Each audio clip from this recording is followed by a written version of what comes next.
আজকে নিয়ে এসেছি ফিরে দেখো গল্পের পঞ্চম পর্ব। অর্থাৎ তোমরা দেখেছো প্রথম পর্ব, দ্বিতীয় পর্ব, তৃতীয় পর্ব এবং চতুর্থ পর্ব। আজ সেই পঞ্চম পর্ব। যাই হোক, বেশি কিছু বলতে চাই না, গল্পটা শুরু করা যাক। ড্রাইভার সেটা দেখে রণদীপকে হাত দেখিয়ে বলল, ওটাই হোটেল কাবড়ু। আমার নাম দীপক প্রধান।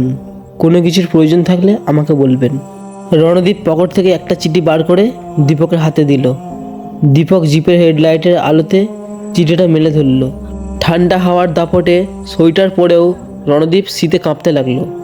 সামনে পাহাড়ের ঢালে আবছা কয়েকটা বাড়ি দেখা যাচ্ছে। পেছনে ফেলে আসা অন্ধকার রাস্তায় একটা আধখোলা দোকান থেকে নিয়ন লাইটের আলো টিগরে এসে পড়ছে। দীপক প্রধান ফিরে এসে রণদীপের হাত থেকে অ্যাটাজি কেসটা নিয়ে বলল, আসুন সাব। রণদীপ ওর পিছন পিছন হোটেলে এলো। দুপাশের ঘরগুলো এখন জনমানব শূন্য হয়ে পড়েছে। পাহাড়মুখী শেষ ঘরটা রণদীপকে দেয়া হলো।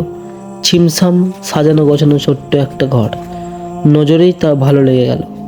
দীপক বলল, বাথরুমে গিজার আছে, আপনি ফ্রেশ হয়ে একটু আরাম নিন। আমি একটু পরে আপনাকে ডিনার পাঠিয়ে দিচ্ছি। রণদীপ স্মিত হেসে হাত জোর করে বলল, আপনাকে অনেক ধন্যবাদ। দীপক বিগলিত হয়ে বলল, আপনি স্যারের বন্ধু, আমাদের অতিথি। আপনার কোনো ব্যাপারে অসুবিধা হলে তক্ষুনি আমাকে বলবেন। দীপক প্রধান চলে যাওয়ার পর রণদীপ জামা কাপড় ছেড়ে গরম জলে স্নান করে নিল। তারপর রাতের খাবার খেয়ে পরিষ্কার বিছানায় শরীরটাকে এলিয়ে দিল। দরজায় টোকা দেওয়ার শব্দে রণদীপের ঘুম ভেঙে গেল। জানালার পর্দা সরিয়ে দেখল বাইরে রোদ ঝাঁঝা করছে। দরজা খুলতেই কম বয়সী একটা নেপালি ছেলে ওর ঘরে ঢুকে এলো। সকাল থেকে 2-3 বার এসে ফিরে গেছি সাহেব, আপনার ব্রেকফাস্ট কি আনবো? এই ঠান্ডার মধ্যে ছেলেটা স্প্রেপ একটা গেঞ্জি পরে আছে। রণদীপের ওর দিকে তাকিয়ে শীত করতে লাগলো। ও ভালো করে চাদরটা গায়ে জড়িয়ে নিয়ে বলল, 1 ঘন্টা পর দিও। দরজা খুলে বারান্দায় পা রাখতেই রণদীপ থমকে দাঁড়ালো। সামনের নীল আকাশের গায়ে সপর্দে দণ্ডমান শ্বেত কাঞ্চনজঙ্ঘা, কাবড়ু আর পন্ডিম মনে হচ্ছে যেন হাতের মুঠো। হাত বেড়ালেই এখন থেকে মুঠো মুঠো বরফ কুড়িয়ে নেওয়া যাবে। অবাক বিস্ময়ে রণদীপ প্রাকৃতির এই আপাক সৌন্দর্যকে দেখতে লাগলো। ব্রেকফাস্ট ছেড়ে রণদীপ উপরে উঠে এলো। ইচ্ছাটা রাস্তায় একটু বেরিয়ে আসা। সে গতকালই জেনেছে যে এখানে বাড়ির ছাদের উপর দিয়ে রাস্তায় বেরোতে হয়। ছাদ থেকে বরফ ঢাকা পাহাড়গুলোকে আরও কাছ থেকে দেখতে পেল। কিন্তু ছাদে পেতে রাখা চেয়ারগুলোকে দেখে রণদীপের আর রাস্তায় বেরোতে ইচ্ছা করল না। একজন চেয়ারে বসে মাথায় সোয়েটার চাপা দিয়ে সম্ভবত রোদ পোয়াচ্ছে।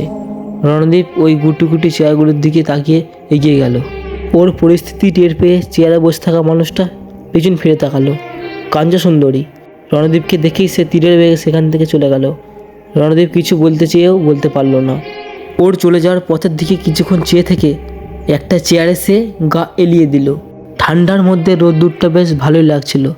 কাঞ্চনজঙ্ঘার ছোট বড় 5টা সিংহ এখন থেকে পরিষ্কার দেখা যাচ্ছিল। মাঝখানের সিংহ থেকে বাঁ দিকে সিংহের নিচ পর্যন্ত একটা হিমবাহ নেমেছে। বাঁ দিকে দ্বিতীয় সিংহের নিচে ওটা কি খাদ? কাবড়ু প্রকৃতির রণদ্বীপের অদ্ভুত লাগলো। সারা গায়ে কোনো বরফ নেই। কঠিন কালো পাহাড়ের মাথায় সাদা চুলের মতো ওটা বরফ ছাড়ানো। দেখি মনে হয় কেউ কাঞ্চনজঙ্ঘার মাথায় খনির বরফ তুলে এনেছে। আচ্ছা, রজতশুভ্র পূর্ণিমের মাথাটা এমন তীক্ষ্ণ ছোচালো হলো কিভাবে? ওর মাথায় একটা পাখিও ঠিক মতো পা রাখার জায়গা পাবে না। পূর্ণিমের পেছনে কে যেন একটা উঁকি মারছে। সাব, আপনার কি কিছু লাগবে? রণদীপ বিরক্তিকর সঙ্গে ছেলেটির দিকে তাকালো। ভারী বেডশিক তো। বেজাজ মুখে সে বলল, এক্ষুনি তো ব্রেকফাস্ট করলাম, এখন আর কিছু লাগবে না। না মানে জানতে চেয়েছিলাম আপনার কি কোনো ড্রিঙ্কস লাগবে কি না? রণদীপ হঠাৎ তৃষ্ণার্ত বোধ করল। না, ছেলেটা বেশ রসিক বটে, কখন কি দরকার সেটা ভালোই জানে। সে জিজ্ঞাসা করলো, বিয়ার পাওয়া যাবে? ছেলেটি বলল, হ্যাঁ নিশ্চয়ই পাওয়া যাবে। ঠান্ডার মধ্যে গা এলিয়ে দিয়ে বিয়ার খাওয়ায় যে এত তৃপ্তি রণদীপ আগে কখনোই জানতো না। একটু নেশা চড়ে এলে মনে হলো বিয়ারের ক্যানটা হাতে নিয়ে কাঞ্চনজঙ্ঘার চূড়া থেকে একটু পাচারি করে নিলে কেমন হয়। অথবা যেমন করে সুপর্ণা ওর পরশ নিত, তেমন করে যদি পূর্ণিমাকে ছোঁয়া যায়। সুপর্ণার কথা ভাবতেই মনটা আবারও হু হু করে উঠল। ও সুপর্ণা, তুমি কোথায়? আমি যে তোমার একটা ছবি আঁকতে চাই, যে ছবিতে তুমি কাঞ্চনজঙ্ঘার চূড়ার উপর বসে তোমার নিকটে পা দুটিকে রাখবে পান্ডিমার মাথায়, তোমার মুখটা থাকবে আকাশের দিকে তোলা আর তোমার হাত দুটো ছড়িয়ে থাকবে নীল আকাশের গায়ে। কিন্তু তুমি না এলে যে আমি ক্যানভাসের উপর রং বদলাতে পারছি না। তুমি আসবে না, সত্যিই কি তুমি আসবে না? কিন্তু সুপর্ণা, একদিন তুমি যে আমায় কথা দিয়েছিলে যে আমায় ছেড়ে কখনো চলে যাবে না, কি হলো তোমার সেই কথার? তুমি কি মিথ্যাবাদী সুপর্ণা? তুমি কথা দিয়ে কথা রাখতে পারলে না। তুমি হেরে গেলে, তুমি হেরে গেলে আমার ভালোবাসার কাছে। দীপকজি রণদীপকে জিজ্ঞাসা করলো, সাব রাত্রে ঠিকমতো ঘুম হচ্ছিল তো? রণদীপ মনে মনে বলল, কে ভাইয়া এত দরদি বন্ধু আমার? তারপর সে ঘাড় ঘুরিয়ে তাকালো। ও দীপকজি, বসুন বসুন। হ্যাঁ, রাত্রে ভালোই ঘুম হচ্ছিল। দীপক প্রধান একটা চেয়ার টেনে বসলো, তারপর হাসি মুখে বলল, আচ্ছা সাব, অপরেশ স্যার আপনার কে হন? কোন স্যার? অপরেশ স্যার, উনি আপনার বন্ধু হন? অপরেশ স্যার খুব ভালো মানুষ। যখন আমার হোটেলটা ছিল না, তখন উনি আমার বাড়িতে 1 সপ্তাহের হোমস্টে করেছিলেন। আমার জিপ নিয়ে সকাল সন্ধ্যা এদিক ওদিক ঘুরে বেড়াতেন।